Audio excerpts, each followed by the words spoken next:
It's sad that so many real estate agents just neglect all those past clients. And that's your true gold, right? I mean, these are people you've already paid for, you've already worked for. I mean, it's the money tree in our backyards that so many people neglect. So you got that dialed in. And then walk us through, an idea. It sounds like you said that a lot of your new business is coming from just sold, just listed phone prospecting. What does that look like? Are you just kind of building a list of, hey, we just listed this property, going to call the 500 closest neighbors with this script? Like, walk us through what that looks like. Yeah, so our just listed, just sold calls are based on, so we take the location and then we circle an area on an online database to bring us about, between 200 and 1,200 phone numbers that we can call around that listing. So we just dial all day long, basically, speaking to people in the neighborhood.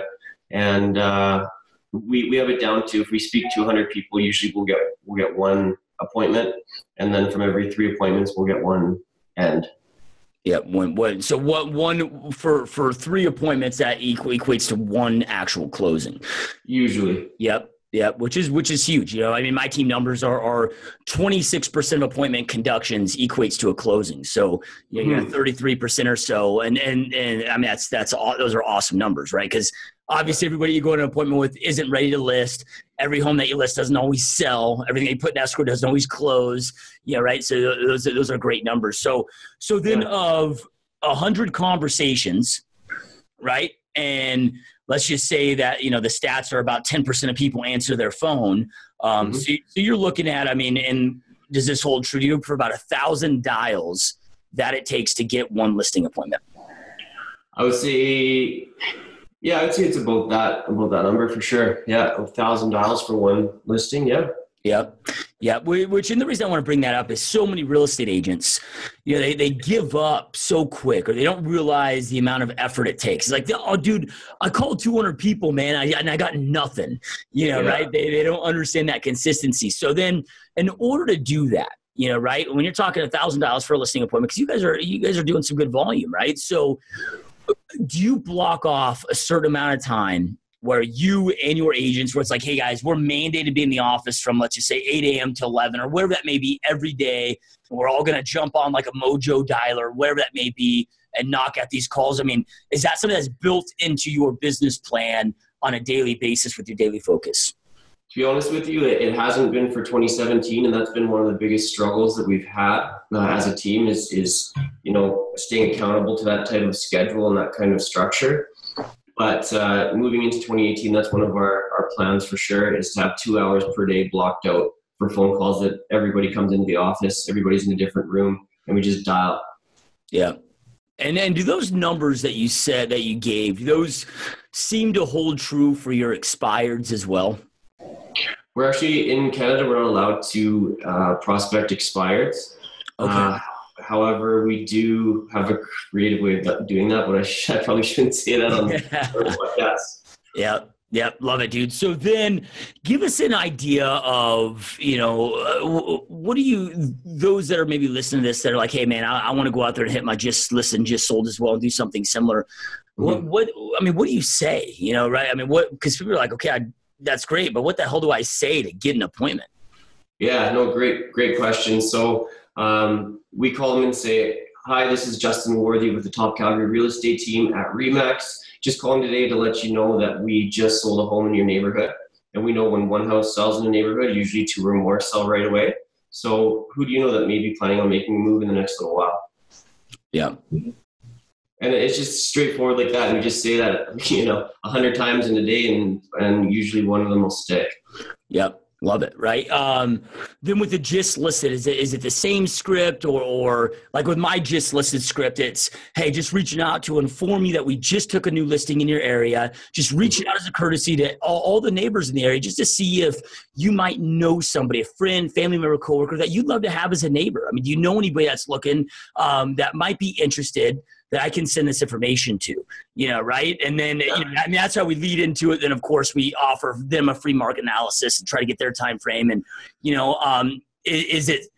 how is the gist listed tweaked a little separate from the gist sold? It's very similar. So we say, Hi, this is Justin calling with Remax. Just calling to let you know that we just listed a home in your neighborhood. And how does it go? Oh yeah, we wanted to call and see if you happen to know anybody that might be looking to move closer to you. Yeah. Such a simple script, right? So simple. Yeah. Well, the reason I love to ask, one, I just like to, pick other brains of people having success with this stuff. But then two, a lot of our listeners that are here, I think most of them get, all right, dude, I got to pick up the phone. I got to take action, right?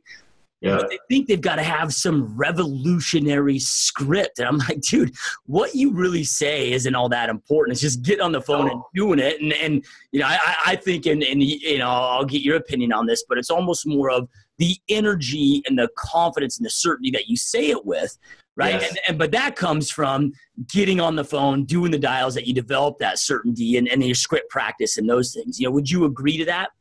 I would agree with that 100%. I think the more times you say it, the more confident you're going to get with it. And I also think the more you get rejected, the more confident you're going to get with it, because it makes you improve so that you don't get rejected in that way again. Yep. Love it, dude. And then, all right, so you guys also started recently doing some internet marketing, and what are some of the things that you're having success with when it comes to the online marketing? Are you doing like Facebook ads? Are you buying, third-party ads? What does that look like? Yeah, so we recently hired a great company, a local company actually, that does Google AdWords. Okay. And they basically send us the leads from the Google AdWords, and then our ISA warms up those leads, and then from there we're able to convert it into an appointment. Yeah. Now with the ISA model being new to you, and that's actually newer to me as well. I've only about 2 years now, right? And we're really starting to see the power of this. And, that's like, I'm trying to build an army of ISAs, like get a dozen ISAs and blow the hell out of it, because you see the power in it so quickly. Do you see yourself now that you've had this like expanding on that, where, hey, maybe we even bring in ISAs to do the just sold, just listed, circle, other elements of prospecting? Are you seeing a power in that with results where you're looking to grow that and expand that for the future? Yeah, that's actually something that we experimented with this year, is hiring a few people, like a few of our friends and family members, to, just do just listed, just sold calls all day long. And that proved to be a very successful way of doing it. However, the struggle we had was keeping the people motivated and wanting to keep doing that. So they would stay for a couple of months and we'd have awesome success, and then they'd quit and we'd be back to square one. So that was sort of where we were at with that. But I think in 2018 and maybe into 2019, we'll probably bring on an ISA to do just listed, just sold as well.